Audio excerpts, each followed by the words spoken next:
ব্যাঙ্গালোরে না চলছে বিশাল জলের ক্রাইসিস, আর আমাদের এই দিনটা হঠাৎ করেই ফেস করতে হলো। ভোর থেকে তো জল ছিল না, তার উপরে আবার কারেন্ট অফ। বাথরুম ইউজ করতে পারছিলাম না, রান্নাঘর পুরো অগোছালো নোংরা হয়ে পড়েছিল। শিবাংশকে জাস্ট কোনো রকমের দুধ সুজি বানিয়ে খাইয়েছি, আর আমাদের জন্য করে নিয়েছিলাম হচ্ছে মুড়ি মাখা। আজকে তো ব্রাশ না করেই ব্রেকফাস্ট করতে হয়েছে, তার উপরে এত বাসন না ধোয়া অবস্থায় পড়েছিল, তাই আর বেশি ইউজ করিনি। একটা কড়াইয়ের মধ্যে মুড়ি মেখে দুজনে খেয়ে নিয়েছিলাম। তারপর অভিরূপ গেছিল একটু খাবার জল আনতে। আজকের দিনটার জন্য তো একদমই প্রস্তুত ছিলাম না, তার উপর আবার কখন জল আসবে সেটাও জানি না।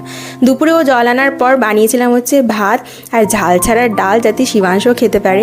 দেন বিকেল 4টের সময় এলো ট্যাঙ্কার। ভাগ্যিস কারেন্টটা আগেই চলে এসেছিলো, তাই পাম্পটা চালাতে পারলো। দেন কাজের লোকদের ফোন করে দিয়েছিলাম আসার জন্য। বিকেলবেলা অভিরূপ বললো যে আমি একটুখানি চুলদাড়িটা আজকে কেটে আসি, তাই আমরা বাড়ি বসে কী করতাম, আমরাও গেছিলাম ওর সাথে। ফেরার সময় কিনে আনলাম হচ্ছে একটুখানি চপ। দুপুরে তো বিশেষ কিছু খাইনি, তাই খুব খিদে পেয়ে গেছিলো আজকে।